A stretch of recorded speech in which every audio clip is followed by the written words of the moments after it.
Welcome to the Boneyard with Steve Robertson. As always, I am your good friend and host, Steve Robertson. Here on the magnificent Monday edition of the Yard, I've kind of put this show off for a little while because, like all of you, I'm a little frustrated, very disappointed. Did not see this happening to this team. Like many of you, I thought perhaps that we were in the middle of a dream season and that we graduated from such nonsense and that the Georgia weekend was going to prove to be an aberration. It wasn't an outlier. We had a tough weekend this weekend too, and many of the same issues that occurred during the Georgia series persisted during the Tennessee series. We've lost 11 in a row to the Volunteers, and this is not a great Tennessee team. They're better than their record indicates, but we shouldn't have lost the series. But you know what? We did. It is what it is, and I hate losing. As I've shared with you guys before, I hate losing more than I love winning.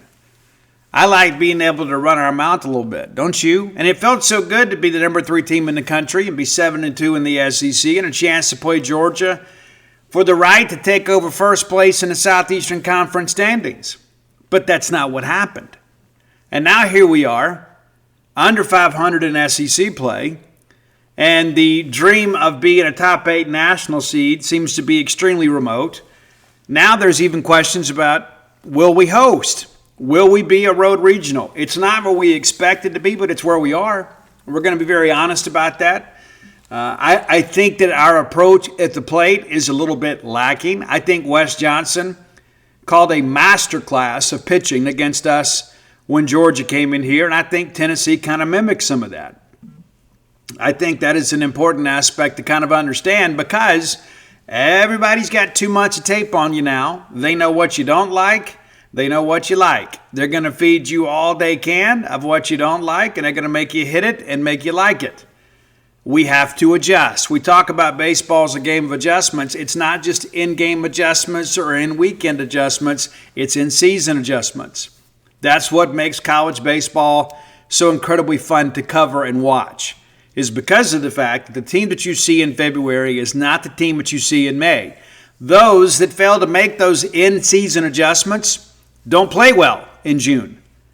Those that do find a way to get it done. Now, Mississippi State's had, even in the best of years, had some weekends that have been forgettable. But to have back-to-back weekends like this has some few people kind of questioning the resolve of this team. I still believe in this team and in this coaching staff, and I feel confident that we will right the ship. But it doesn't feel good as we speak here on Monday evening. It doesn't. Now, we'll be at Sanford on Tuesday. I will be there to bring you in-person coverage. We'll be at South Carolina this weekend. I also will be there to bring you in-person coverage. Now, we may have to kind of shake things up a little bit on Friday because I have a paid speaking engagement Friday morning, and then it's 7 hours to Founders Park. So I'm going to do my best to be there before the game is over. I may not make it before the game one is over, but we will still have coverage at genespage.com. My hope is to be there in time for postgame, but you never know how it may play out. But we'll be there for sure Saturday and Sunday. We've contracted out a photographer to work with us on Saturdays, so we'll have some art. We'll also provide images to your university because that's what we do, right? That's how you build relationships. It's like, hey, we've got somebody here. They're taking pictures for us. We're happy to offer some to the good folks at healthstate.com to give them the opportunity to have some fresh art of our team as we go play the series at South Carolina. If you haven't done so, Bulldog Burger Company is the place for you. If you haven't gone to check it out, you need to.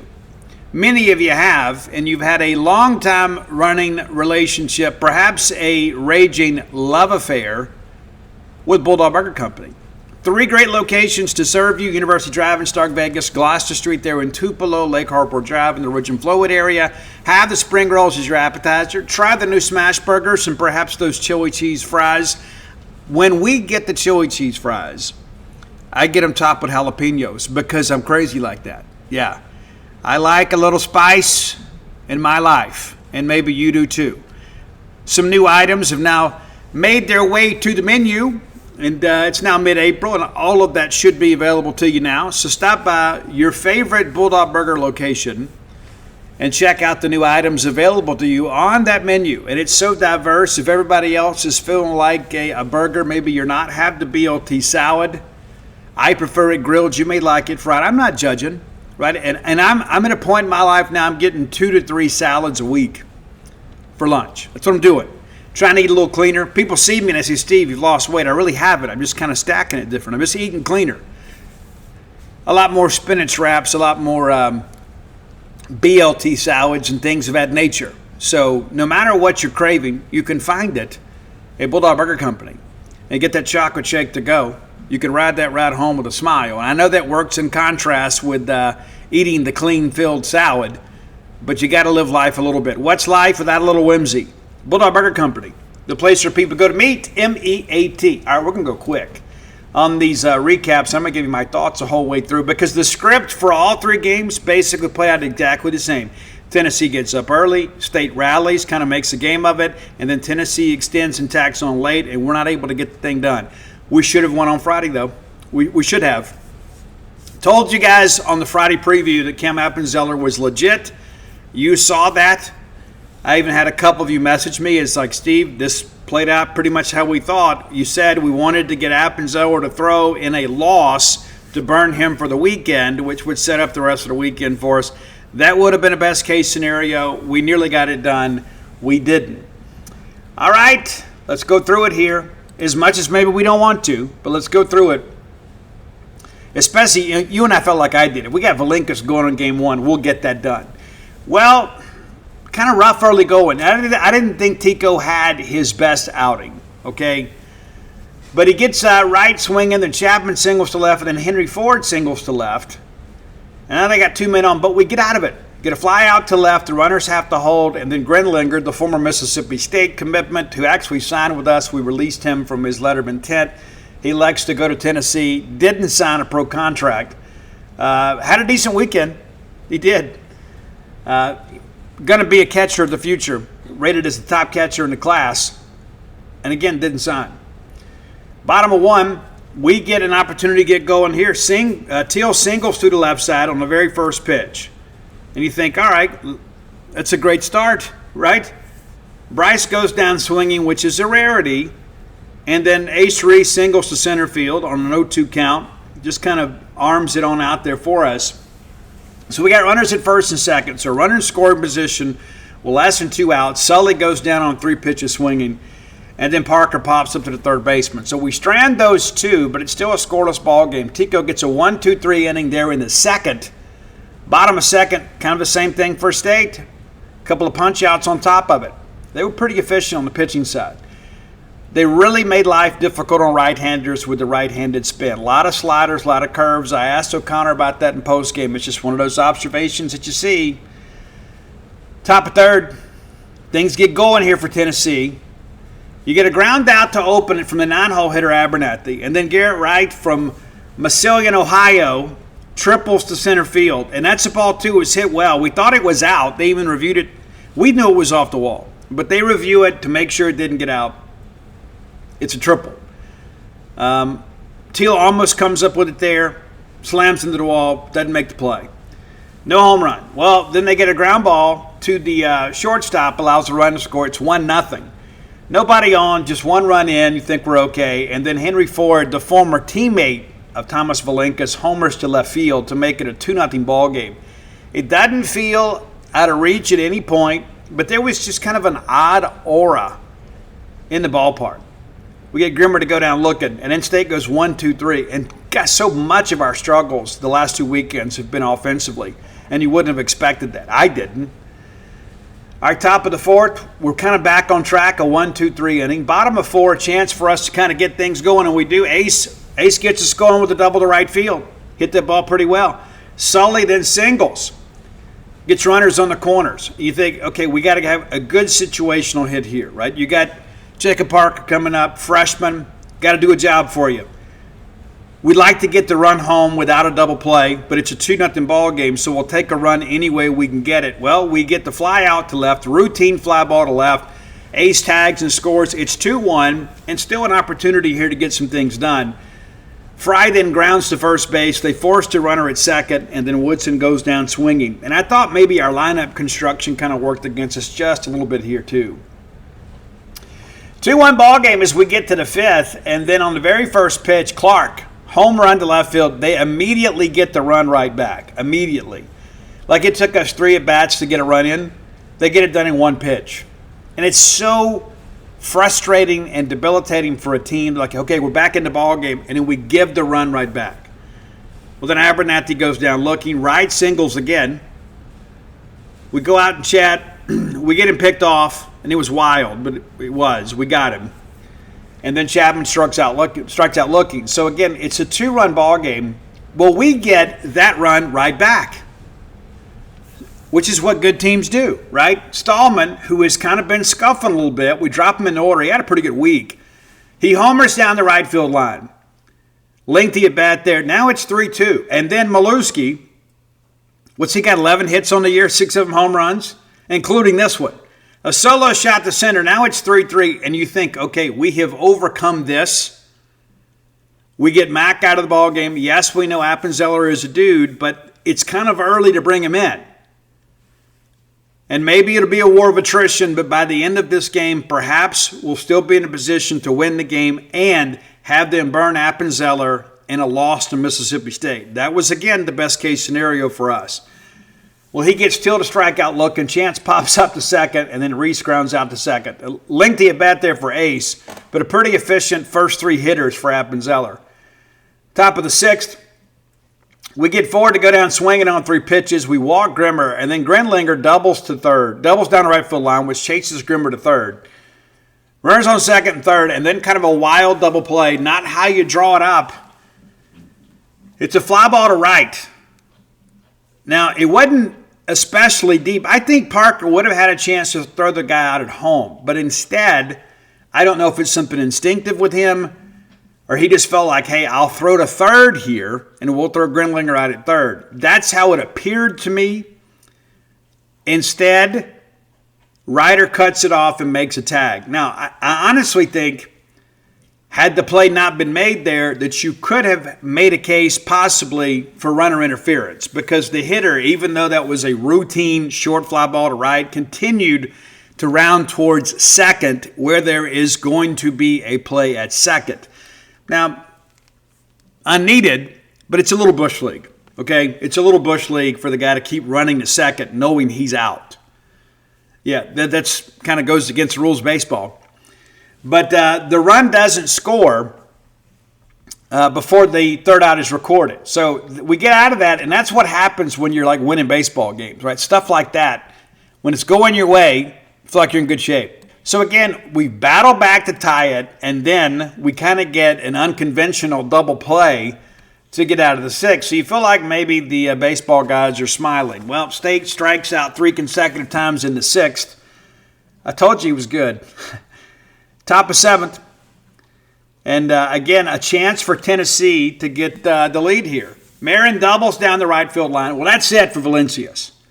We bring in Maddox Webb. He gets a strikeout, a flyout. Runner has to hold. We walk right, bring in Dane Burns, and then we walk the bases loaded. Pitcher comes in and gets a line out to left. So we kind of walk the tightrope there. It's still a tie ball game. Going to bottom of 7. We got 9 outs to work with. They got 6. The advantage is ours. Not to mention we got 15,000 of you guys out there cheering us on.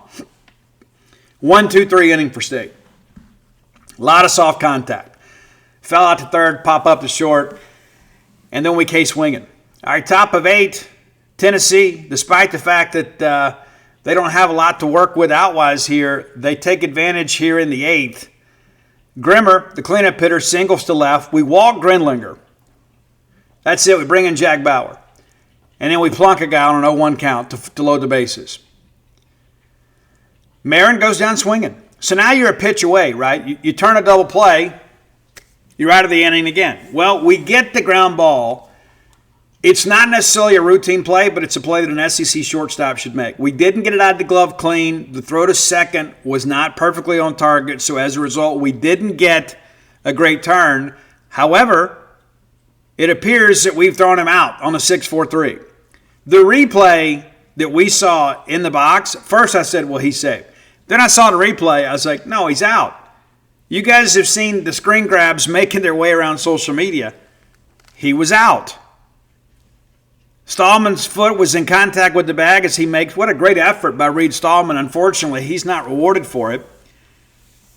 And the run scores, 4-3. I don't know how in the world they can say there was enough evidence to overturn that call, but it essentially determined the outcome of this baseball game. All right. Let's see here. Then we get a ground out. Oh, pardon me. We get a single back up the middle, run scores to make it a 5-3 ball game. And then there's an infield hit. It just kind of goes off base. It's a smash. We knock it down in front, but the run scores to make it 6-3. And so, again, you look at all this stuff like you get one hit out of the infield, but somehow you're down 3 runs. And just when it felt all is lost, the Bulldogs came back and kind of made a game of it. Teal opens up bottom of 8 with a single to center, and then they walk Bryce. So immediately, you get 2 men on, nobody out. And again, hey, Appensauer's been great. You got lefty on lefty here, but Ace flies out to right. Teal tags and takes third, and then Sully singles to left, and chases a run home. And then you get a wild pitch. You got runners to second, third. So you have the tying runs in scoring position with less than 2 outs. You got to get a ball in play. At worst, you got to get an RBI sac fly here or a ground ball to the right side and score the run. You have to put a ball in play. Unfortunately, Parker strikes out swinging. Then you think, okay, well, Fry will come through here. Base hit probably scores 2 runs, and we're tied going to the 9th. But instead, it's a fly out to left center. So it's 6-4. Top of 9, we bring in Peyton Fowler. And again, he's one of these guys, too, that nobody was really counting on here a month ago. He strikes out the side to give us a chance. We go to the 9th. Woodson flies out to right center. And then Stallman, again, pokes one down the right field line to make it a 6-5 game. Guys, it's a 1-run game with 1 down in the 9th. It's basically like you get a clean inning. We pinch hit Raymond for Maluski. And some would say, well, and again, we asked O'Connor about this.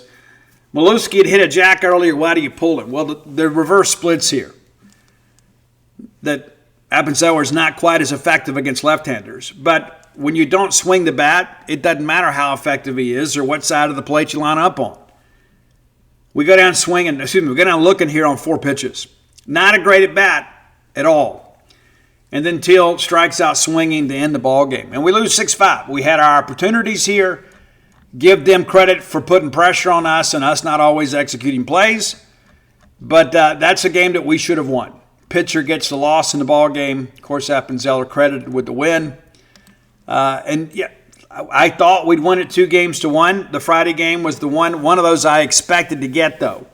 With Tico on the bump. We get out, hit 11-9, and of course outscored 6-5. Looking quickly at some numbers here. Not a lot of hitting heroes for State, but Aiden Teal goes 2 for 5. Ace Reese 2 for 4. Noah Sullivan 2 for 4. And then Reed Stallman 2 for 4 with a couple of solo home runs. Maluski, of course, 1 for 3 with the jack himself. So 4 extra base hits for your Bulldogs. And Tico goes 6 innings, allows 8 hits, 3 earned runs, 6 strikeouts against just a 1 walk. Maddox Webb, good effort for him. Did have 1 walk, but did not allow anything. Tyler Pitcher gives up 2 runs on 1 hit. Yeah, not great. And then Jack Bauer, again, just kind of a wild thing. Gives up 1 single and then an infield hit. And 1 run's charged to him, and he gets a couple strikeouts. And then Peyton Fowler, of course, was outstanding. But no matter how you slice it, the Bulldogs lose game 1. Let's get to game 2. And again, similar script, right? Just like the first game. Tennessee out of the gate first. State kind of rallies back to make it interesting for the bottom third. And then Tennessee continues to kind of tack on and get some extension. I thought Duke Stone got off to a rough start, but really kind of settled down after that and competed to try to save the bullpen and give us a chance to win. But a 1-out solo home run by Chapman makes it 1-0 Tennessee, and then he strikes out the next 2 hitters. State goes 1-2-3 in the bottom of 1. Top of second, Grenlinger singles. We get a pop out, and then there's another single to push Grenlinger to second. And then Clark Doubles to center field, ground rule double. I still don't know why we didn't catch the baseball here. I don't know if we lost it in the sun, but it bounced right by Aiden Teal, who's been outstanding for us defensively, but I don't know what happened here. Ball bounces over the fence, and that would have been the second out of the inning. Instead, run scores, no outs recorded. Then, let's see here. All right, Abernathy gets on the bunts down, run scores, it's 3-0 on a sac bunt. Good work by the 9-hole hitter. And then Wright flies out to right field, allows Clark to tag and score. And again, we make a catch out there in center field, and again, he may have lost the ball in the sun. I have no clue. It's happened before. But you got to make the play. You got to make the play there, and we don't. At this point, they hadn't scored. They would have scored with the runner at second on the ground rule double, right, just by rule. So it had been 2-0, but instead it's 4-0 because we didn't make a play. That's as honest as I can say it. So it's 4-0, and it feels like the game is already over as we get to the bottom of the second. We get a one-out walk, but can't do anything with it. Parker gets the walk. We were walked just twice on the weekend. One on Friday, one on Saturday, none on Sunday. This is your one walk on Saturday, and half of your walk production from the weekend. When you throw strikes, that's typically what happens. Top of third, Stone settles down here. We give up a 2-out single to Grinlinger, but that's it. Bottom of third, State goes 1-2-3, all by way of strikeout. Top of four, we give up a leadoff single, then a fly out, then another single to load the bases, and then we were able to roll up a double play ball to get out of it, to keep the game still at 4-0. And again, offensively, we're just not doing anything. Right-hand spin continues to kind of be an issue for us, and it's evident here. We get a ground out to short from Chance. Reese grounds out to second. Sullivan lines out to center field. Top of five. Fairly quick inning for Stone. We get 2 quick outs, and then Grinlinger gets a single. Again, a name to remember. And then Blaine Brown flies out to right field on the first pitch. And so, again, we're hanging in there. We just need the offense to come alive. Well, Parker doubles to left center. So now you got a runner in scoring position and 3 fresh outs to work with. Fry singles to the right side, which pushes him to third. And so now you got runners on the corners. You got to get a ball in play. Stallman strikes out swinging. Unfortunate. But then Woodson doubles inside the bag at third.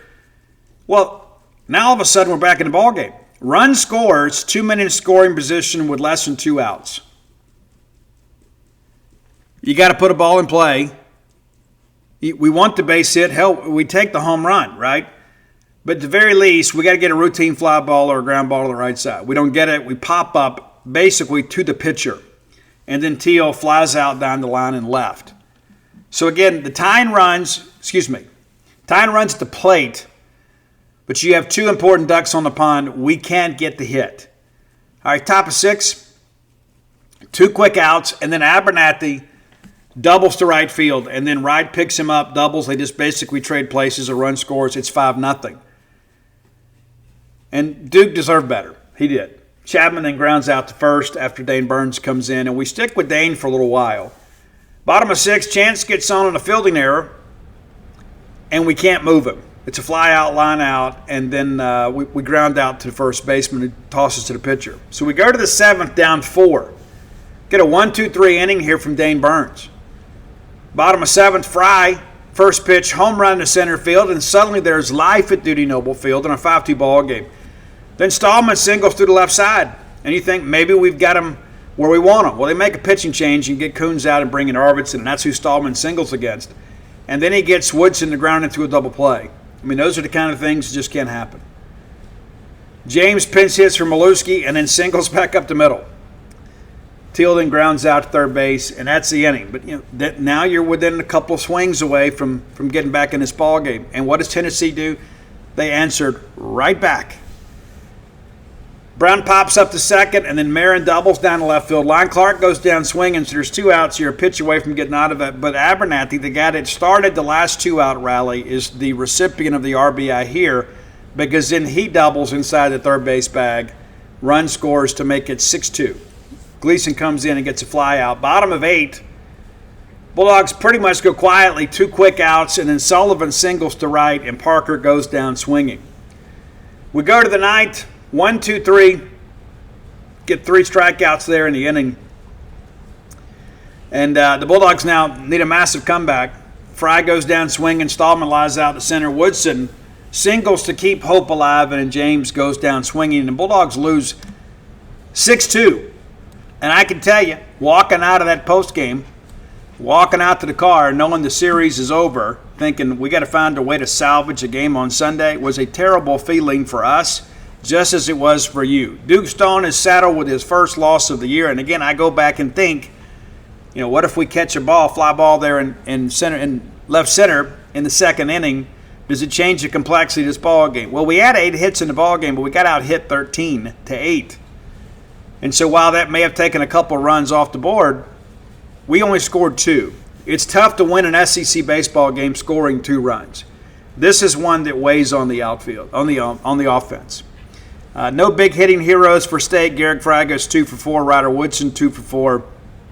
That's half of your 8 hits there.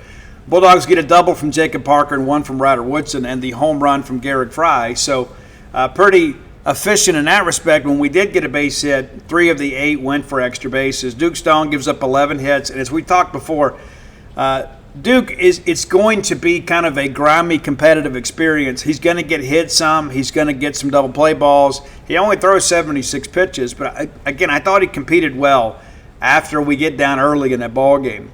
We're down 4-0 before anybody's comfortable, but he still gives you some length here.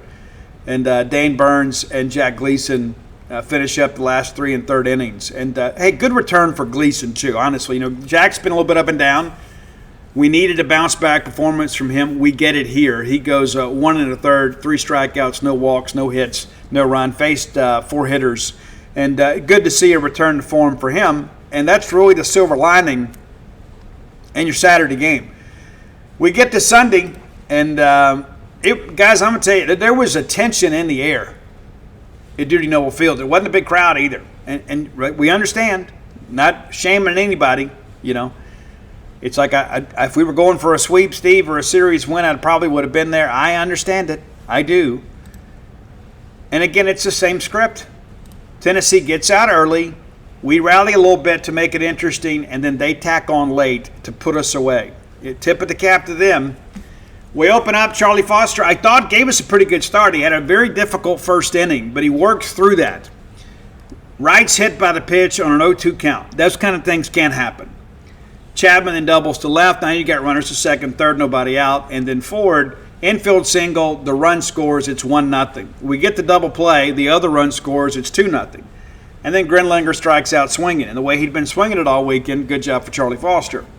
State goes 1, 2, 3 in the first, and then in the top of second, Fry comes in for Drew Wires, and Wires fouled out during State's home half of the first, and I wondered if he just missed a sign, but no, he didn't run it out. And O'Connor says, I'm just not going to put up with that. I respect it. All right, Brown gets a single to the right side, and then Foster rolls up a double play ball. We get that done, and then we get a fly out to right field. So he faces the minimum in the second. Now you think, oh, okay, we can settle here. But then State goes 1, 2, 3 in the second. Top of third, it's a 1, 2, 3 inning again for Foster. You're starting to see one of the reasons the staff and the previous staff were so high on him. Bottom of third, State goes 1, 2, 3 again. Top of four, Foster gets a K swinging, there's a mound visit, and then he gets back-to-back ground outs. And so you think, hey, he's done his job at this point. If we can get midway through this ball game and still be in the game, it's a quality start. Bottom of four, State with a little racket here. We single up the middle, Fry then fouls out, pops up to the catcher, and then Reese doubles down the right field line. Runners in second and third with less than 2 outs. We have to get a ball in play. Well, we get one on an 0-1 count. It's a ground out to second. We'd love that backside double to score them both. Would have tied the ball game. Not going to be needy. We'll be a little bit greedy at times. Good situational hitting here. We get the run home to make it a 2-1 ball game, and then Vitus Valenkas flies out to right field on a 2-0 count. All right, top of five, Foster still dealing, right, against some first inning nerves, but he settled down after that. It's a 1, 2, 3 inning. He gets Clark to strike out to end the top of five. 2-1 ball game going to bottom 5. State down a run. And, you got some guys in here that could run into something. But James grounds out to first. Stallman grounds out to second. Woodson flies out to left. We're putting the ball in play. But a lot of soft contact. All right, top of 6. We get Abernathy to go down swinging. We get Wright walks, and then Chapman doubles. And it's like, hey, this is it for Charlie. Okay, Charlie has given us 5 good innings. We tried to extend him a little bit here. It doesn't work out. We bring in Ben Davis, who gets a ground out that allows the run to make it 3-1. And there's a single to right field that chases home another run. Makes it 4-1. Then we get a ground out to Grinlinger. And again, I think Foster did his job. I know he's charged with all 4 of these runs. And probably a mistake for us to send him back out for the 6th. But when you go back and you think, man, guys, there was a stretch there. He retired 12 in a row, right? Hindsight's a wonderful thing. But I think if nothing else, you keep Charlie on Sunday when we go to South Carolina this week. Bottom of 6, State gets a 2-out double from Fry on a ground rule double. A lot of ground rule doubles this weekend. And we can't do anything with it. All right, top of 7. Tennessee goes 1-2-3. Ben Davis kind of doing a job here. State with a little racket here in the bottom of 7. We get 2 quick outs on a pop-up and a line out. But then Sean James, who probably should be playing more, doubles to left center. And then Stallman singles back up the middle. The run scores, it's 4-2. And now you feel like the game is in reach because you've got the tying run at the plate here in the 7th. Woodson goes down swinging as they lift Blanco for Frederick. And it's a 4-2 ball game. And then in the 8th, Ben Davis does a job here, gets a 1-2-3 inning. Again, now it's a battle, right? We have 6 outs to work with. They have 3. It should always favor us. It didn't. All right, bottom of 8, Chance is hit by the pitch on a 2-0 count. And so now all of a sudden you start thinking, all right, okay, Todd runs at the plate, nobody out. They make a pitching change, lift Frederick and bring in Day. Teal hits a ground ball. Great play by the shortstop. Great play. Deep in the 6th hole, and he still finds a way to force the runner at second. And that's not like, an average runner getting down to the bag. It's a great play. And it impacted this game. We challenged the call, but he was out. No ifs, ands, or buts about it. Fry then singles to right field, which chases Till to second. Right? And again, you start thinking, of course, you never know what the pitching sequence is going to be, but if you've got runners at first and second and you single that ball in the gap there, you're going to get a run home. Well, they bring in Bo Rudy, in place of Day, and hit a ground ball and looks to be a double play. They check it out. It's not. It's just a runner out at second. And then Sullivan flies out to right.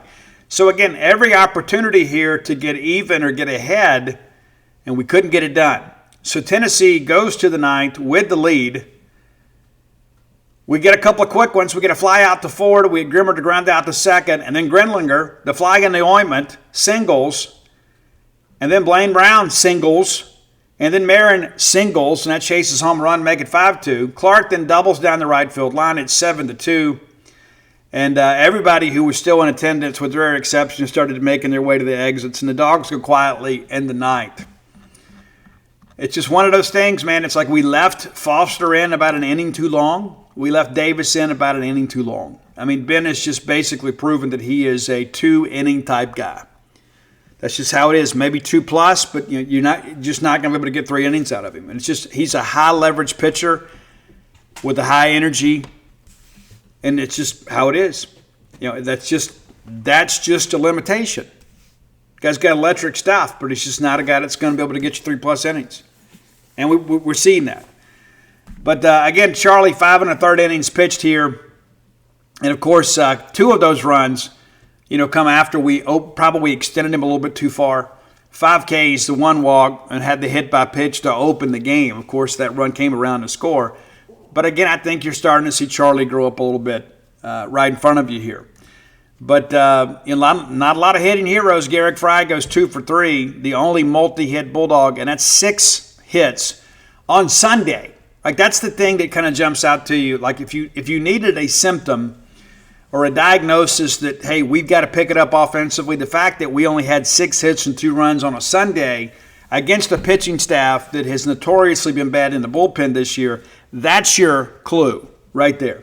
So that's where we are. Bulldogs Dropped from 7-2 to 7-8 in the SEC. 26-10 overall. Tennessee now 24-12. Tennessee feeling a whole lot better about the trajectory of their season, and suddenly those that were so bullish about the Bulldogs are not so sure what to think, and so we got some work to do. All right, time for today's top 10 list, brought to you by closewithblair.com. C-L-O-S-E with Blair, B-L-A-I-R.com, 601-500-2344. Save that number in your phone as Mortgage Guy. You may forget the name, you won't forget the need, and when you have the need, you'll already have somebody lined up to get their 25 years of expertise and know-how working for you. It's a life hack. It is. They don't tell you about this stuff when you're young, and you kind of go into the dream of home ownership a little bit underprepared. Yeah, I'm helping you make an adult decision to use someone that knows the ins and outs of the underwriting business, right? There's so many people out there vying for your business. The main thing is to find somebody that can get it done as quickly and as affordably as possible. That is Blair Chandler. This is a guy that I've known for a long time. I wouldn't do business with him if I didn't think he did a good job for you. We've had several Boneyard listeners that have closed loans with Blair and been incredibly satisfied. You could be the next. So whether it's your first home, your next home, or your retirement home, or perhaps that game day condo, Blair Chandler, the only name to know in mortgage loan origination. He is a Bulldog through and through, also a friend in recovery. How about that? We share the same sobriety date, just different years. And love Blair and happy to partner with him. Be sure and check him out when you need him, whether it's the chance to get off the hamster wheel of renting and paying somebody else's mortgage, or maybe getting your mortgage back into good shape. That's the name to know, Blair Chandler. Okay, by request, this person is asked to be named anonymously. They don't want their real name out there. I guess perhaps they're in a bit of a toxic relationship, to use rhetoric from Reddit. You know, it seems that everybody's setting boundaries these days, which mean nothing, right? Nothing. I'm setting a boundary. Well, then they keep behaving the other way. It's not a boundary, okay? It's just something you say. It means nothing. If people won't behave the way you want to, you got to find a way to live with it or live without them. One of the two. Set all the boundaries you want. All right. So our anonymous requester said she's had a lot of experience with weak men. The first thing that I'll say about that is if you've had a lot of experience, that maybe the problem lies with you. Right? Because eventually, if you continue to date people, you'll find somebody that's not a weak man, or perhaps you're defining them as weak men because they don't meet your expectations, and perhaps your expectations are too high.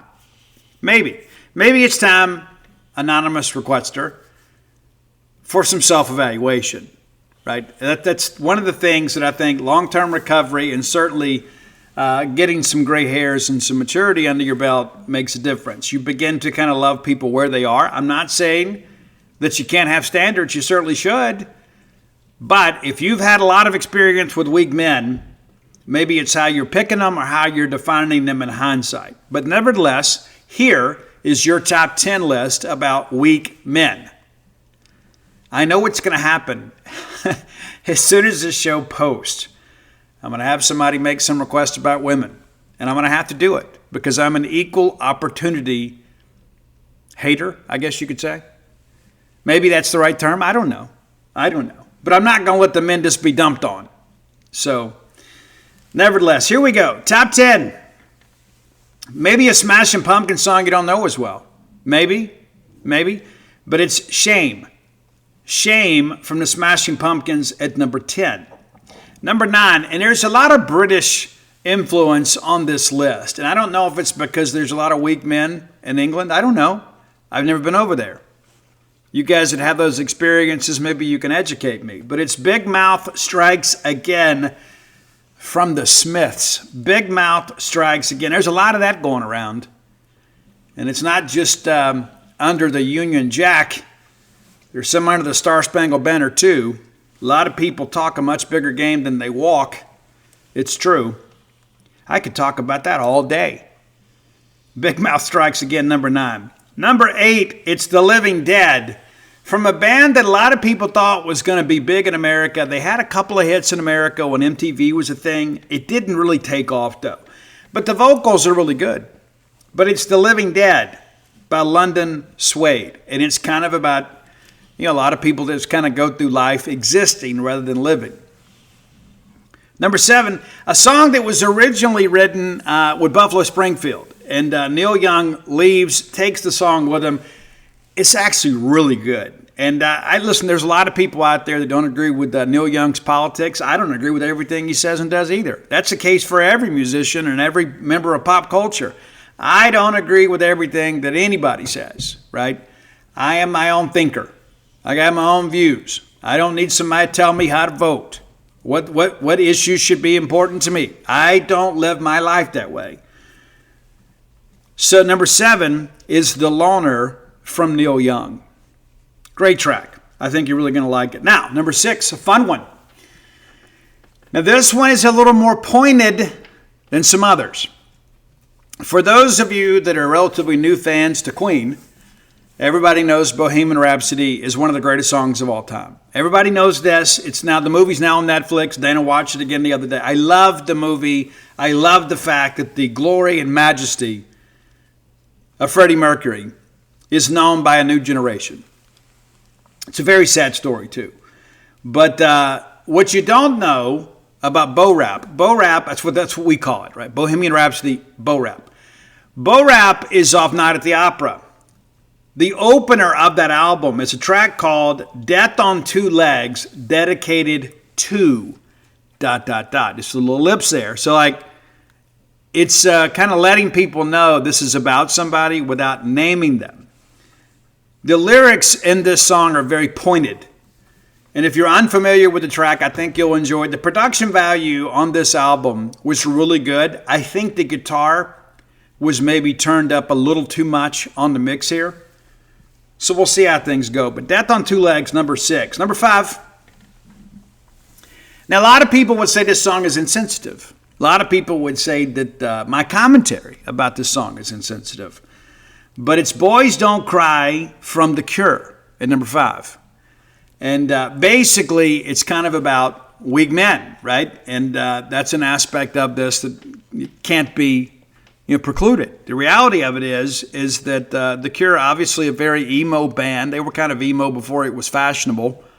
Now everybody does it, but everybody wants to act like that they're, the torture genius. But Boys Don't Cry, one of the first big hits for The Cure. Number 4, this is another one here that is very pointed. And it's from a band that you know, but maybe you don't know as much about. Lola, right? You know some other tracks from them. But this is the Kinks, A Well-Respected Man at number 4. But the title itself is very tongue-in-cheek because it goes through and talks about how basically it's describing like a beta male. That's what it's about. Number 3. Now, I don't know if Park Life is part of your listening collection from the Blur, right? Blur obviously rivals with Oasis, and a lot of that was record company rhetoric to drive record sales. There really wasn't the rivalry that they kind of played out in the press. It was all part of a marketing campaign. But going back to Park Life, there's a great hidden track in there. I say hidden track. It's a B-side that didn't get a lot of play in the U.S. I shared it with our friend Colin Dames today. And as he started a new gig and said, hey, congratulations on the new gig and starting. Welcome to the Terror Dome. But it's Jubilee from the Blur. And again, it's about what you'd expect, a weak man. You'd say, well, Steve, why would you send that? Well, Colin's father is from England. And in baseball, Colin and I spend a lot of time talking about British rock bands, the Blur being one of them. And so I thought maybe, because this song came out when he was much younger, I don't know if he's alive yet, that he would enjoy it, and he did. So there we go. Number 2. Kind of, again, sticking with the sentiment, but changing the genre and the port of origin. It's Bob Seger with Beautiful Loser. Yeah, I don't know if you're familiar with that, but you should be. Great track. The guitar is really good. The production value, top notch. just about everything Seeger did, great. And again, I don't know if I agree with all his politics, but I don't have to enjoy the music. That's the thing. That's one of the things too, that, honestly, that kind of sticks in my craw a little bit, is that like there's so many people out there, like you read on social media, I could never date somebody who voted for this person. Yeah, you're really just kind of limiting your growth potential, right? And not to mention, you may have some values and some beliefs that could help them, right? I don't believe the way that I did when I was 22 because I've lived and matured. There are things that are important to me today that weren't important to me back then, and there were things that I was very passionate about then that I've kind of learned that, you know what? There are bigger things to worry about. Yeah, it's true. But Beautiful Loser, Bob Seger, number 2. But number 1, and I thought, hey, this is the best one, right? Even though it's kind of a self-deprecating, humorous type song, it's Loser from Beck at number 1. And any time that we can celebrate Beck, I think it's a great thing. Like one of my favorite parts of that song is like, save all your food stamps to burning down a trailer park. It's like, it's just so silly, right? Get crazy with the cheese whiz. There's a lot of lyrical stuff in there. Like when Beck kind of became a thing, we hadn't heard anything quite like them. And he plays, 8, 9 instruments? I mean, it's ridiculous what all he can do. He's a musical genius. And I don't know that he gets enough respect. He won a Grammy a few years ago, and people try to suggest that he was undeserving, and that's false. That's false. He probably should have won one before then.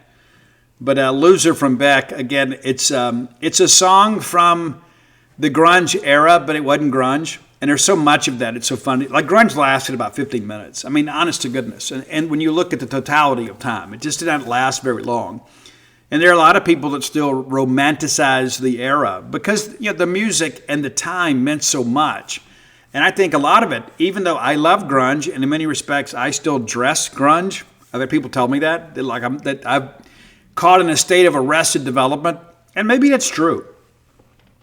But I loved it. I loved going to Tal's Dart Bar and going to all these great shows and seeing all these bands that were coming up, and everybody wore flannel and boots, and it was typical for the time, but it didn't last very long. How many times does music become a fashion trend, right? I mean, that's kind of what happened, and a lot of it was because we had the excessive '80s. Like everybody in the '80s, it got so watered down. And listen, I love it. I love the hair metal era. But man, by the end of the 80s, the early 90s, it was so cookie cutter. And so we needed something new. And then all of a sudden, Alice in Chains actually goes out and opens for Poison. And eventually Van Halen and others. Soundgarden also went out and toured with Guns N' Roses. And Axl Rose said Chris Cornell and Soundgarden was the next big thing in music. And people are like, well, we got to pay attention to these guys. And of course, Nirvana did some great things. And again, I say it all the time, when we're making comparisons, and this is one of the things I think is unfair to Kurt Cobain, and I see it all the time online. There is no way that any honest person could ever say that Kurt Cobain was on the same level as Lane Staley and Chris Cornell when it came to vocals. Now, you can say what you want to about music composition, his ability to match rhythm and tempo and harmony. If you want, that's cool. That's fine. Perfect. But don't ever say that Kurt Cobain was a better singer than Chris Cornell or Lane Staley. It's not a fair comparison. Now, again, Kurt Cobain is on record as saying that, that lyrics are the most important part of the song. There are some people that agree with that methodology, that it's more about the track itself. And that's where he shined, putting great songs sonically together. The lyrics were just secondary, and so much of it came phonetically. It's like, let's find the song and we'll hum the lyrics and then kind of write lyrics around the song. Perfectly okay. A lot of people do that. But he didn't put a lot of time and effort into the lyrics by his own admission. But anyway, love the grunge era. But, and it's like, they couldn't wait. They couldn't wait. I don't know who it is, record companies or MTV or whatever. Then all of a sudden, now it's the post-grunge world. I'm like, wait a minute. I just bought a new flannel shirt. Right? What do you mean it's post-grunge? How did you get to decide that? We, the record buying public, should be able to decide that stuff. And so all of that was all very corporate. And grunge in and of itself was very corporate, even though people don't want to admit that. It was all methodology of the record companies to save money, and they colluded with MTV. If you don't have to believe me. Just go read the book, I Want My MTV, and you'll find out firsthand for yourself that it was all very contrived. But nevertheless, to our anonymous requester, I hope I did you justice, and maybe perhaps I have both helped you and offended you at the same time. So that's my thinking. And again, if you've got a lot of experience with these people, there is some kind of magnetism within you that is attracting these people, I would encourage you to work on yourself because, you never know the vibes you're giving off to people, right? The people that you're attracting, right? It's so funny. It's kind of like recruiting, right? You recruit what you want, but you sign who you are, right? So just something to consider to our anonymous requester. If you have ideas for the top 10 list, reach out, let us know. Best way to do that is to hit up Roy Samanti, my friend, at Dogmatic67 on X. DAWGMATIC67. Go ahead and hit the follow button. Make his day. He'll get so excited about it. He's not going to be tweeting out pictures of his food. He's not going to crowd your feed with a bunch of nonsense. It's all Mississippi State stuff. It really is. So be sure and check out Roy. And you can find our great list on Spotify on that same handle. And I'm on all forms of social media at Scout Steve R. All right. Next segment of the show brought to you by Campus Bookmart. Man, a Starkvillian institution. We love Campus Bookmart. We do. And why? Well, they got stuff we want. That's the thing. I frequent places and businesses that have the merchandise and services that I want. You're going to find great merchandise and quality service at Campus Bookmart. They service Bulldogs the world over. Next time you're in town, stop by Campus Bookmart and you can peruse all the selections that will tickle your fancy a little bit. We want more Mississippi State merchandise. We are not complicated creatures. Don't make gift buying weirder than it has to be. Don't overthink it, right? Just don't do it. Find an easy way to get everything done and get Mississippi State merch. If you can't make it to town, or perhaps game day is a difficult shopping day for you, visit them on the World Wide Web at campusbookmart.net. And by being a loyal Boneyard listener, we'll give you a phrase that pays. That is BSR. That gets you free shipping on all orders over $75. Any order less than 75 bones. Absolutely incomplete. Campus Bookmart. All right, let's take a quick look back at the weekend that was around the Southeastern Conference in baseball. As we touched on Friday, you had two series that started on Thursday. Vandy gets game one from Oklahoma in Nashville, and then South Carolina gets Missouri 5-1. So all of a sudden you feel like, okay, all right, that'll be interesting. Well, it didn't quite go the way maybe you expected. Let's jump into Friday scores. No need to repeat hours. You're well aware of those. But how about Florida? Going in to Athens, Georgia. And guys, they were no-hitting Georgia through 7. Pretty crazy. It was an 8-0 ball game in the 7th. Georgia scores a pair in the bottom of 8 to make it a little more interesting. But Florida wins game 1 8-2. They out-hit the Bulldogs 7-3. Georgia also with 3 big errors in the ball game. Aiden King earns the win. He goes 7 2/3 of an inning, allows 2 earned runs on, I don't know how many hits it was, but 6 strikeouts. All right, Kentucky and Auburn. And you remember, I picked all the home teams except for Arkansas. I thought Arkansas would win at Alabama. Auburn, a home team, gets off to a good start against Kentucky. They jump out. It's 8-0 before anybody in Kentucky has done like the conga line in the dugout over there. Well, then all of a sudden, Kentucky shows a little bit of life. They get 2 in the 3rd to make it a little more interesting. Auburn answers right back to make it a 10-2 ball game. Auburn stretches up to 11-2, and then Kentucky gets 3 there in the 7th. And if you're Nick, you're just trying to burn some bullpen arms for Auburn, right? Because Auburn's not going to throw anybody. You just want the game to get tough enough where they have to use some bullpen arms. But Auburn wins at 12-5. A lot of offense in this game. Kentucky also had 4 errors in the game. The teams combined for 26 hits. Andreas Alvarez gets the dub for Auburn. He's now 6-1 on the year. 6 innings pitched, 2 earned runs, 5 strikeouts in the ball game. Ethan Bingaman, 3-for-3 ball game for him. All right, South Carolina looking to take the series from Missouri, and they do. Who knew we'd have a pitcher's duel on Saturday in Como? Well, that's what we got. The teams combined for just 8 hits. South Carolina got out hit 5-3, but win the ball game 1-0. 1-0. So Missouri drops big home series. Nobody's expecting Missouri to make the tournament, but it puts yourself in a situation here where you're probably kind of assured of finishing dead last again. Okay, Arkansas. They head to Alabama. Tyler Fay has been great for Alabama as of late. Alabama gets out early 1-0. Arkansas ties it there in the 5th. Alabama retakes the lead, and then it's a 3-1 ball game going to the 8th. Arkansas explodes for 6 runs in the 8th. Alabama scores a pair in the 9th to make it a little dicier. Doesn't work out. Arkansas wins game 1, 7-5. Gabe Gackel, 1 inning pitch, 1 earned run, gets the dub. Oklahoma and Vanderbilt. You remember Vanderbilt won on Thursday. Wild game.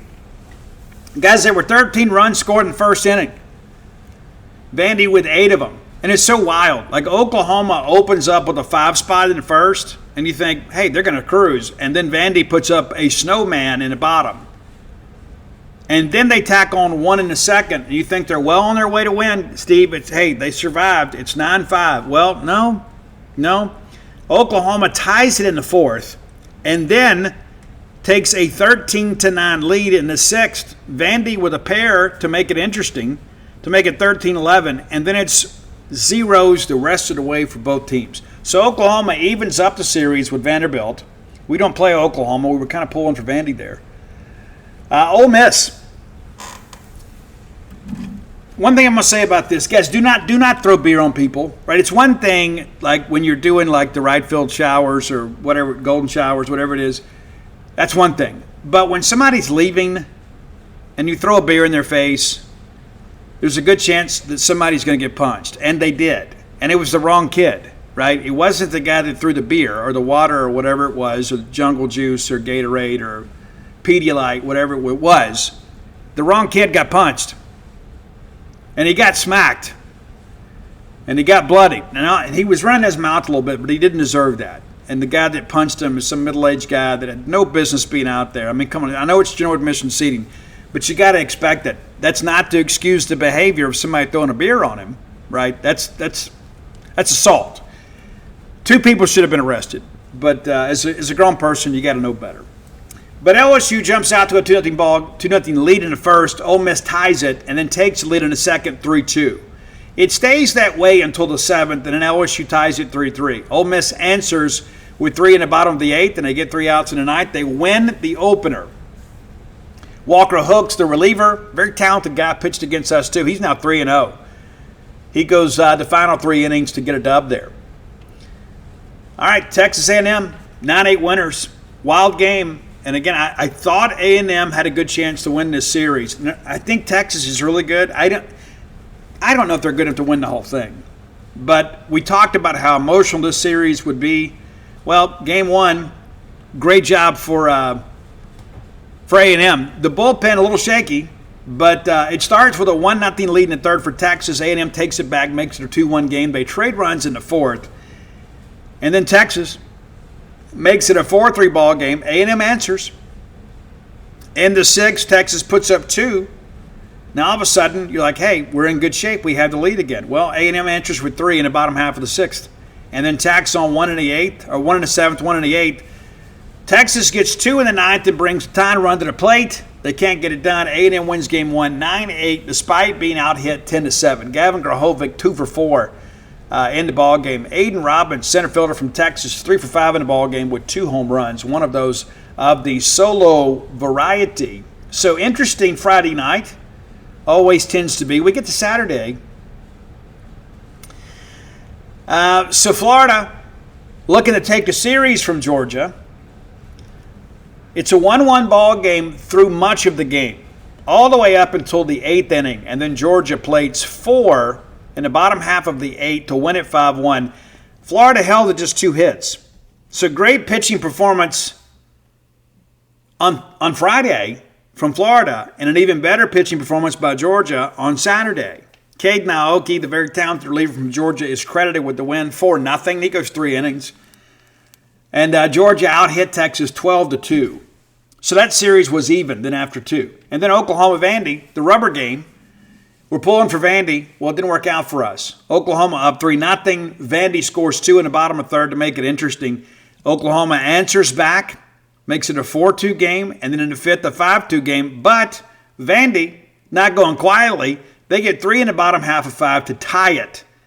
And then ultimately, the decisive inning proved to be the 8th.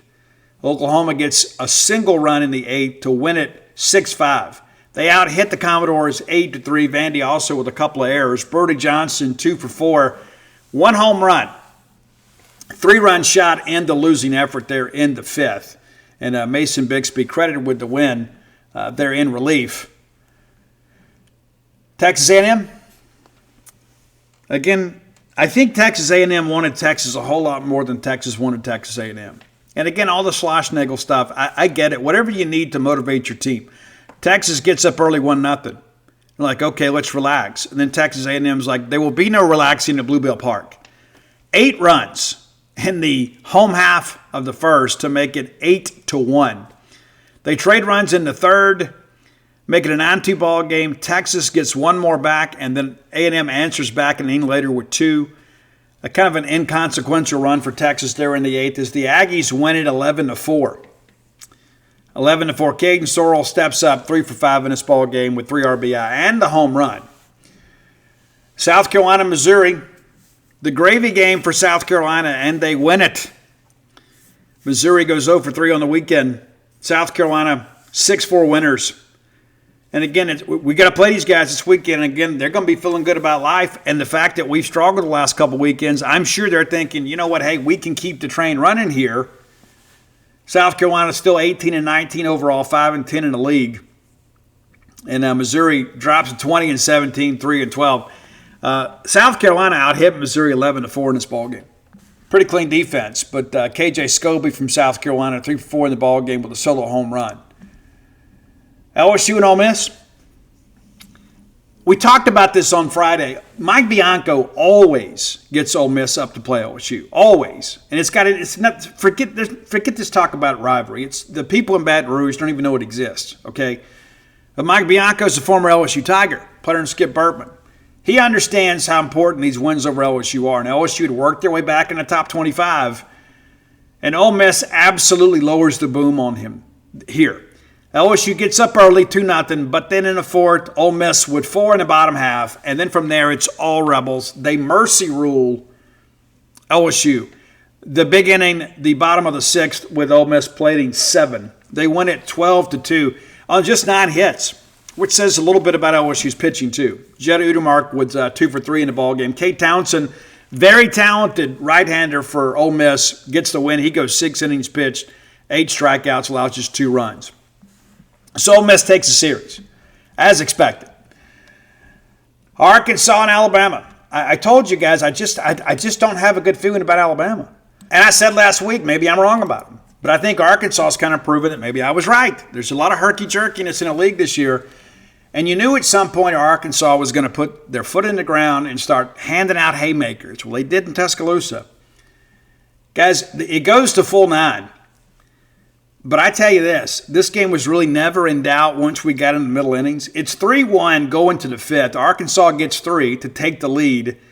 Bama ties it in the 6th, and then from there, Arkansas with 1 in the 7th, 5 in the 8th, 5 in the 9th. They win it 15-6. 14 hits in the ballgame.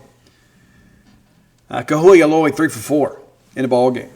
Colin Fisher, the winner in relief. Kentucky. They pull even, and again, great start for Kentucky, right? And that's the thing. How many times do we see it? Kind of like our game. When you get a good start, everybody relaxes a little bit, especially on the road, because the fans of the other team kind of relax too. But Kentucky jumps up 5-0. Auburn gets 1 in the 4th, 2 in the 5th to make it a game again, and then 1 in the 6th. But Kentucky doesn't score the last 7 innings, but get just enough pitching to win this thing 5-4. They out-hit Auburn 12-4, and Auburn with a couple of errors too. Tyler Bell went 4 for 5 for Kentucky with a solo home run. Now Adcock credited with the win. He goes 3 2/3. So some drama and a lot still to decide as we get into Sunday. Of course, those Thursday series are over, right? With Oklahoma taking 2 of 3 from Vanderbilt and Missouri sweep, or South Carolina sweeping Missouri. So a lot of rubber games. Florida jumps all over Georgia, and I mean all over them. Now, it was a punching match for a while, but then Georgia stopped punching back. Florida with 3 in the first. Georgia puts up 2, and they trade runs and kind of trade spots, and it's 2 for Florida in the second and 3 for Georgia. So it's 5-5 in the third, and then Florida with a 6 spot, and then 2 more in the fourth. It's 13-5, and then Georgia gets a couple there in the eighth. A lot of ball game left, but man, a lot of offense in this. Luke McNeely, a very talented pitcher from Florida, credited with the win. Kyle Jones, from our Mississippi State transfer portal recruit, goes 5 for 5 in the ball game with a home run as Florida takes the series in Athens.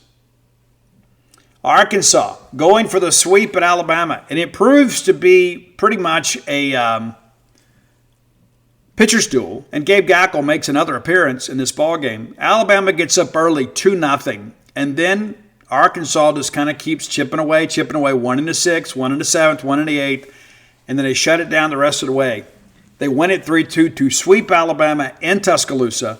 And again, Gabe Gackle pitches in relief. 2 wins on the weekend for him. TJ Pompey, a guy that they were ready to run out of town when we went down there. Of course, he hit the solo home run to walk us off up there. He went 2 for 4 in the ball game. Justin LeBron 2 for 3 for Alabama. LSU and Ole Miss proves to be a very competitive game, but Ole Miss ends up with the sweep. And again, they jump up early, and it is a 7-0 ball game going to the 7th. LSU then scores 7 in the 7th to pull even. Ole Miss answers with a single run in the bottom half, and then it zeros the rest of the way as Ole Miss sweeps LSU 8-7. Derek Curiel 2 for 4 in the ball game, a losing effort and a home run. Hudson Calhoun gets the win, and Dom Decker, the second baseman, got it transferred in from Murray State. He goes 3 for 4 with a solo home run. That proved to be very important in this ball game. So LSU drops 22-15 overall, 6-9 in the Southeastern Conference. Ole Miss now leapfrogs Mississippi State as they're an 8-17 in the league. Auburn looking to win a series. They do. Not much drama here. 11-0. Kentucky held it as 5 hits, no runs. Auburn offensively kind of got it done. Of course, the pitching stood up, obviously, when you throw a shutout. It's a mercy rule game that lasts just 7 innings. The big inning was the 5th. 7 runs as Kentucky runs out of pitching. Texas A&M, Texas gets canceled. And so I guess Texas kind of avoids a loss there. But A&M wins the series, and they're denied the opportunity to go for the 3-game sweep. So looking back at the weekend, Oklahoma takes 2 of 3 at Vanderbilt. That's one that we missed. South Carolina takes all 3 at Missouri. That's one that we missed. Florida takes 2 of 3 against Georgia. That's one that we missed. We thought Georgia would get 2 out of 3. Arkansas sweeps Alabama. That's one we got right. Auburn takes 2 of 3 from Kentucky. That's one we got right. Tennessee takes the 3 from Mississippi State. That's one we missed on. Ole Miss sweeps LSU. We got that one right, and we picked the Aggies. So, interesting weekend to say the least, right? And you can run it back through all you want, but we never know from one week to the next. We thought that all but the Arkansas series would go the way of the home teams. The road teams go 5-3. So 5 road winners, of course, including Oklahoma, South Carolina, Florida, Arkansas, and Tennessee. So just when you think you've got it all figured out, Gunny, you don't. It can change. So that's your weekend. It was. It's now time for the final segment of the show as we look ahead to Samford. Brought to you by the Stark Vegas Clubhouse, the best place to stay in the Golden Triangle, bar none, right? Especially when you're bringing a large group to town, and you should. You owe it to yourself to make some memories with the people you love and care about the most. Whether it's friends, family, college roommates, reunion, baby shower weekend, bachelorette party, We don't want you throwing a rager out there. You only got a couple neighbors, a lot of peace and quiet, plenty of parking out there so you can accommodate, several guests. It's the old renovated country club clubhouse out past the Highlands, just off 182, 5 minutes away from the Mississippi State campus. We've stayed there. We had a blast. It's a great facility. Full-service kitchen, wet bar, great back porch area, and the fire pit area. And I think fires are great year-round.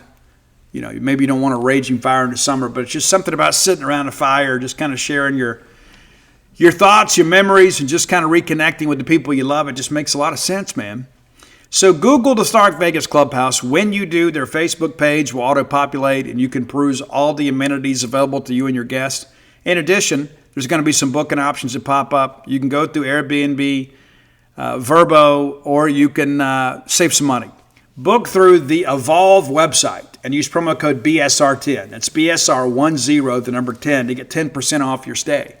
So whether it's a ball game weekend or maybe you got some vacation time you want to spend, maybe this year you're just thinking, hey, let's spend a little time in Starkville and go frequent all of our favorite shops, restaurants. This is the way to do it. Maybe you're coming up for football camp or baseball camps or whatever, and maybe it would be nice to have everybody together, right, under one roof. I can tell you it's a lot more fun to do that than to have everybody spread all over the county or all over the Golden Triangle at hotels and Airbnbs. This is a great opportunity for you to just have a great time. It's all the in-between moments. It's not just the stuff when you go to dinner, when you go to the ball game. Sometimes just sitting around on the couch, just kind of getting caught up, kind of opens up, the conversation you need to have, right? And I want you guys to have that. So be sure and stay at the Stark Vegas Clubhouse, the best place to stay in the Golden Triangle, bar none. All right, let's look ahead to Sanford. I interviewed Coach Tony David earlier today. He's a Mississippi State Bulldog guy too, from Mississippi. I don't know if you knew that, but he is. Now, he's going to do his best to beat us tomorrow or on Tuesday night, no matter when you listen to the show. Let's look at how the other Bulldogs got to where they are. They're 17-17, 5-4 in the SoCon. They've won 3 in a row. They swept VMI over the weekend. They are 13-8 at home. It all got started with a Friday doubleheader against Belmont. They split the doubleheader. They win 7-3 and lose 14-4. Bounce back to win the rubber game on Saturday 10-1. So a lot of runs scored in that series. Then they nearly upset Alabama at Sanford. They're up 2-0 in the 8th. And then ultimately lose 3-2. And again, this is an Alabama team. I don't know if anybody can get a handle on them. Well, after that season opening series win and the almost win against Alabama, they probably felt pretty good heading to Georgia. Well, they didn't feel good for long. They only scored 5 runs on the weekend. Got beat 11-1, 12-4, and 22-0. And as Coach David said today, nothing was tight about that weekend in Athens. They come back home, kind of undeterred, and they beat North Alabama 6-5. Bowling Green rolls into Joe Lee Griffin Field for weekend number 2. They get the Friday night win. They beat Sanford 7-1. And then Sanford bounces back and wins 7-4 and 11-2 to take the series. Auburn rolls in. Sanford went to Auburn. Auburn will visit Sanford next weekend. Pretty good ball game here, but Auburn wins it 6-2. Kennesaw State hosts the series. It got shortened to just 2 games, and they played them both on March the 7th, a Saturday. Kennesaw State takes them both 8-3 and 9-8. Sanford comes home, beats Alabama A&M 6-4. Arkansas Little Rock, Michael O'Brien, our friend. We love them. Love Big Mike, Shannon, the whole group. We love them all. Wish them the best. Sanford gets game 1 against the Trojans. And then Chris Curry's group comes back and takes the series, 5-1 and 12-2. Sanford goes to Jacksonville State, and you know how tough they've been this year. One of the mid-majors people aren't really talking about. And they go down there and they get the win, 7-6. The Catamounts of Western Kentucky host Sanford for the first weekend of SoCon play. Sanford gets game 1, 11-0. And the Catamounts bounce back to take games 2 and 3, 11-9 and 10-9. So all the second, third games were competitive. Sanford had a chance to take a series and potentially sweep, but they get just 1. Sanford then visits Troy and wins that game 7-2. Presbyterian rolls into Birmingham and wins game 1 7-5.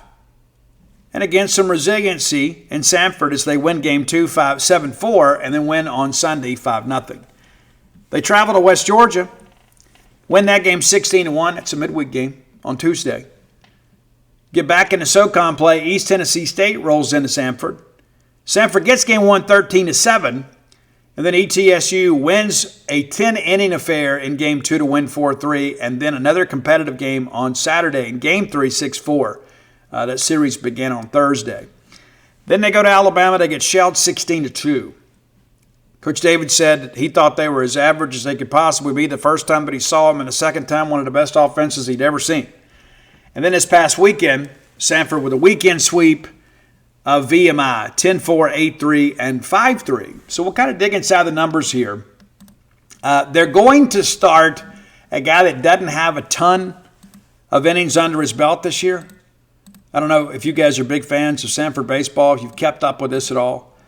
But, he's very – and I love doing these interviews with coaches around the country. I do. But Ryan Vermillion, who has made just 5 appearances on the year and 6 2/3 of an innings pitch, has allowed 4 earned runs on 4 hits. He struck out 7 and walked 6. Teams are hitting just $1.82 against him. He's going to be the opener. 1-0 record. 5.40 ERA. He is a redshirt sophomore right-hander from Vestavia Hills. And again, a guy that has pitched a little bit, like he's thrown against North Alabama, a couple innings against Belmont. Had a terrible outing against Little Rock. And, that kind of skews the numbers just a little bit. But he's allowed runs in 3 of his 5 appearances. One of the better appearances came against Alabama. Just last week, he goes 1 inning, allows 1 hit, no run, strikes out 1, doesn't walk anybody. So he's going to open. We will see, or expected to see, Andrew Marble at some point. And he's a guy that has pitched kind of extensively for them. But the numbers haven't always been great. Fastball, changeup guy, 1-2 record, 10.71 ERA, former weekend starter for them. And they moved him to a middle relief role. Now, there are going to be some names you're familiar with. Some former Bulldogs that spent a fall with us. It didn't work out. They landed at Sanford, and they found a home there. Austin Tomasini has proven to be very effective for them out of the bullpen. He had a rough outing against Georgia. He's allowed 14 earned runs on the year on 23 hits in 20 2/3 of an inning. I don't know how much we see him, maybe an inning. They're going to kind of pitch by committee, but he says they've got 18 or 19 healthy arms. They need to get some guys some work. So we may see him, but if not, that's another name that you're familiar with. On the hitting side, Jeffrey Entz, we love the Entz family. We do. And I was surprised that he didn't make the squad here. He's had a really good career at Sanford. However, pulled a hamstring back in the opening series, and he hadn't quite been the same. He's 3 for 5 in stolen bases. He was their primary stolen base guy last year. Just kind of hadn't worked out. He's just not quite where he normally is. A guy that was expected to hit double-digit jacks this year doesn't have one yet. But listen, even though he didn't stick with us, we love the Entz family and wish him the best, and hopefully he gets back to 100%. Now, a guy that I still think we probably should have kept, Trey Higgins, or as some say, Revy Higgins. He's hitting .308, 8 jacks, 25 RBI. And as Coach David reminded, he had a broken leg last year toward the end of the year. I did not know that his recovery was so elongated. And he still doesn't have all of his foot speed back. And he was another guy, too, that they were expecting him to be a guy that could steal some bases, and he just hasn't. Jake Souders leads the team with a .405 batting average. He's also 12 of 14 in stolen bases. They have not run the bases as well as they normally have, and that's got to do with some guys dealing with injuries. But they're 25 of 33, and nearly half of those come from Jake Souders. And so the key there is don't let him get on base. But he's also a guy that's got some power, 9 jacks, 30 RBI. Luke Boykin leads the team in both home runs and RBI with 10 jacks and 34. He's hitting 273. They play a pretty good defense, and so, again, it's going to be a bullpen game for them. Chris Billingsley will get another start on the midweek for Mississippi State. And, Chris is a guy, again, early on in the year, a lot of people are ready to give up on Chris, but he has shown, number one, that he is willing to take coaching. And number two, that your coaching staff knows how to develop pitchers and give them a chance to contribute in season. We don't have to wait for next year and send some guy off to the Cape. We can work with them as best we can. But let's just kind of look at what Chris has done here as of late. Chris Billingsley now is 1-0 with a 4.30 ERA. He's now struck out more than he's walked. When we put him into the midweek starting position, he had walked 8 and struck out 4. Well, now he's struck out 11 and walked 9. So you can do the math there. That's 7-1 since he has become the regular midweek starter.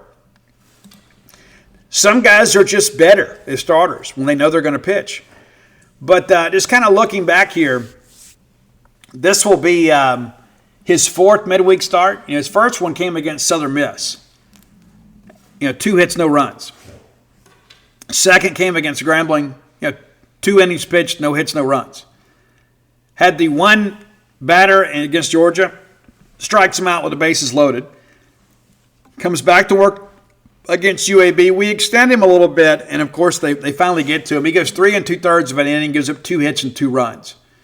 But again, you're starting to see Chris do some good things. Now, this is going to be the first time that he pitches on the road in the midweek, and only the second time this year that he has thrown in a true road environment. He threw up at Arkansas, and you guys remember how that went. And that's so many of you were like, we're done with this.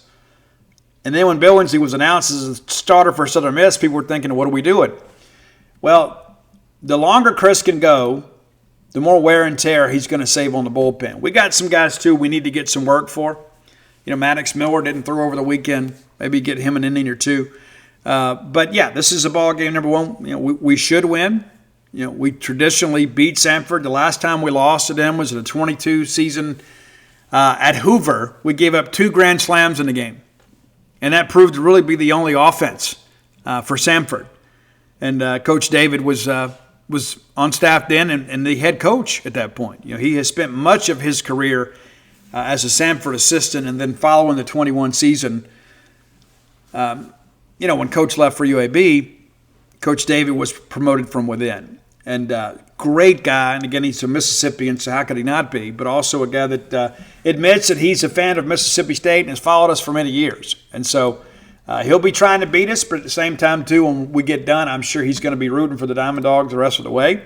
And we wish them the best the rest of the way. But a lot of people have said, Steve, what should we feel about this team? Well, I can't really tell you because I'm not sure what I feel. But I will tell you, I think the last 2 weekends, we have played beneath our ability and potential. And that's not a hot take. I think we all see that. But maybe they're not as good as we thought after those back-to-back sweeps, right? And that's the thing, too. When you sweep Vanderbilt, a team that's coached by Tim Corbin, who's well-respected in this league, you go on the road and you sweep your rival, you're going to get everybody's attention.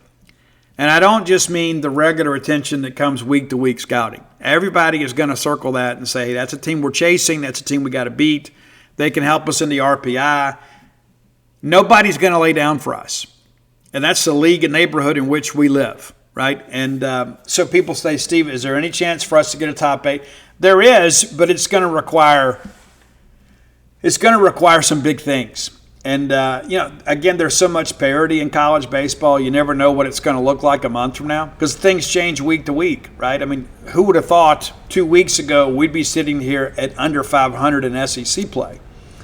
But when you look at what's coming, like South Carolina, again, they are playing better under Monty Lee. They are. And I hope to speak to him on Wednesday. I don't know if it's going to work out. We've requested it. But you got to go win that series. You'd love to sweep it. But if you sweep it, oh my gosh, then you're kind of right back where you're kind of considering what's possible. But at the very least, we have to win that series. You win that series, that makes you 500, right, with 4 weekends to play. I think in order to be a top 8 national seed, the minimum you can have is 18 wins. That's what I think is a minimum. And you got to have some other factors work in your favor. After we get back from South Carolina, we get Memphis here, and then LSU is here. I don't care what their record is. I don't care what their RPI is. When LSU and Mississippi State get together, it is a very competitive series.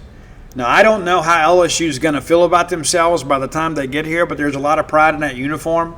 There's a lot of talent in that dugout, and there's a lot of coaching ability in the head of Jay Johnson. They will come up here looking to do everything they can to win this series, but we're going to have to win that series and probably sweep. Then you got to go to Texas. And that's one of the things you look at and you begin to ask yourself, right? Having to go on the road doing road work, because as you recall, as we talked about after we swept Ole Miss, is that we had more home series left than we had road series. And we felt that was an advantage. And then you get swept in back-to-back home series. We certainly have made life difficult on ourselves. So the main thing we have to do is avoid getting swept on the road. You got to get splits, and you got to win these series at home. And so, yeah, is it doable? Yeah. Is it probable? No. Not at this point. And we'll reassess next week after we get back from South Carolina. Because if you go up there and you get 3, then all of a sudden you're already at double digits with 4 to play. But the problem is you got a rivalry series and you have 2 huge road series, and then in the middle of all that, you've got a very talented Auburn team that can really pitch it. And if you think Wes Johnson called a masterclass, Butch Thompson can do the same thing.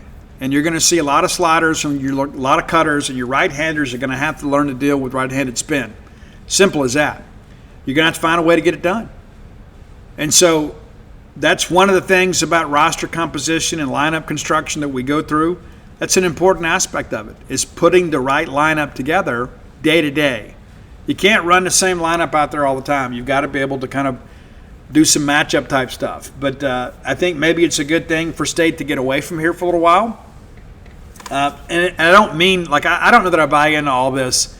There's just so much pressure here. There's so much support here. There's more support here than there is pressure. But sometimes going on the road and getting the team out of town and giving them a chance to focus on themselves does a good thing, especially going to a place like South Carolina, which it shouldn't be a very hostile environment. Now, I'm sure there'll be more people at the ballpark this week because they swept last week. And you're like, hey, maybe it's fun to go watch again, right? I don't have to hate watch this team. Let's go out to Founders, which is the second best ballpark in the Southeastern Conference. So I share that with you just because of the fact, I think if you want to rally your troops, sometimes you got to hit the road to do it. So we'll see what happens. And, of course, we'll talk more about South Carolina as we get deeper into the weekend, and we'll recap our experience at Samford on Wednesday's show. And we will have some football media availability between now and then. I'm not exactly sure yet. I haven't seen the schedule just yet. It may be up. I just hadn't checked the email. But we'll have a little more football, and then that'll put a wrap on the spring. And, we'll cover it. We gave you guys some analysis from the spring scrimmage. I hope you guys had a chance to enjoy that. I thought the first team offensive line looked good. And outside of that, it's still a work in progress. And again, there's going to be plays.